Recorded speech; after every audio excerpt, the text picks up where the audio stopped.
Ó, questão número 3 aqui, ó. Ele vai falar para a gente que é, um investidor investiu 100 mil reais, deve ser investiu, né? 100 mil reais no mercado financeiro, ou possui, né? 100 mil reais. Para isso, ele pesquisou 5 investimentos distintos, aferindo os rendimentos mensais em real de cada um deles.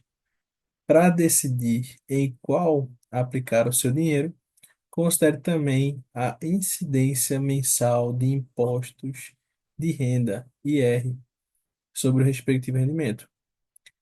Avaliou que o maior retorno financeiro será da aplicação em que um único investimento, aquele que tem a diferença entre o rendimento mensal e os impostos sobre ele, seja maior possível. Sobre os dados levados em consideração, sobre a maior beleza. Então, basicamente o que ele quer que você analise nessa tabela aquele cara que teve um maior rendimento segundo as condições. Qual é o rendimento que ele estabelece? A diferença do que ele investiu e dessa porcentagem, né?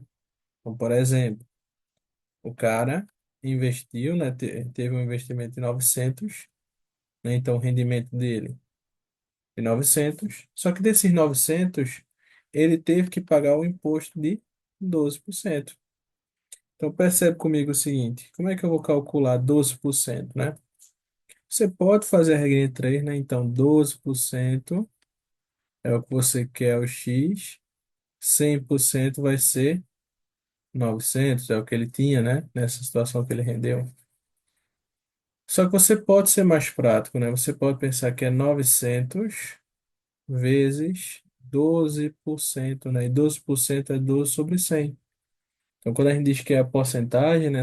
900 de 12%, esse de na matemática tem papel de multiplicação. Por que isso, Lucas? Você corta aqui embaixo, né, os zeros, né, aqui embaixo, aqui em cima, e aí você faz 9 vezes 12 e chega no valor. Numa multiplicação por 9, né, você pode pensar até assim, se quiser ganhar mais um tempinho, ó, vezes 9, não é? Só que o 9 é 10 menos um. E aí você faz meio que uma distributivazinha aqui, ó, 120 menos 12, você vai perceber que é 108. Ah, Lucas, muito trabalho. Então só multiplica, beleza? Então, 108.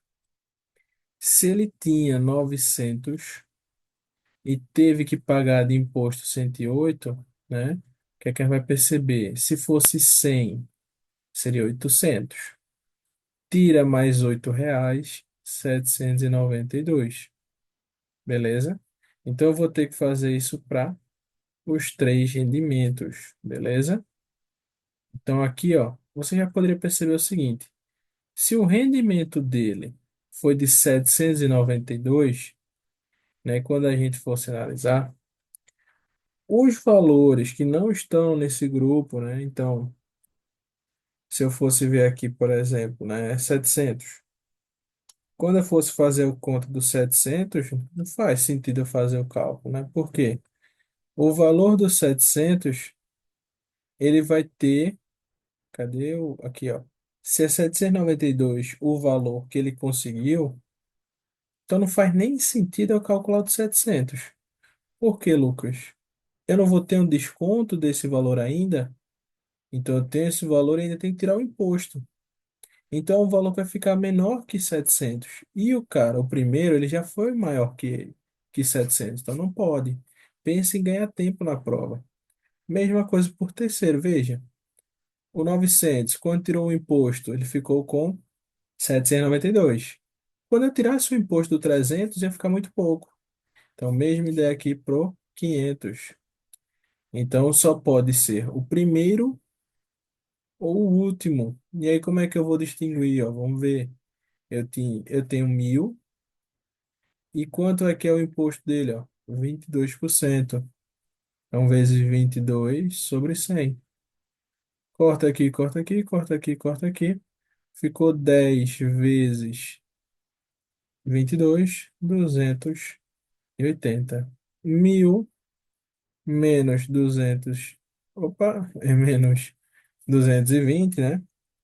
Se você tirasse o, o, o 1.000, né? Pegasse o 1.000 e tirasse ele, subtraísse esse 220, a gente ia ficar com 780, né? Então, nessa situação aqui, ó, o primeiro, né, que a gente tinha feito aqui do 9, ele tinha 12%. Então, a gente fez 912% dele, a gente chegou nesse valor de 108. Quando a gente tirou 108 de 9, a gente chegou em 792. Enquanto o outro, né, o quinto, a gente chegou em 780. Por isso, o que é que ele quer saber aqui? Já esqueci. Aquele que terá maior retorno financeiro, né? Então, aquele que terá maior retorno das condições que ele colocou seria o primeiro.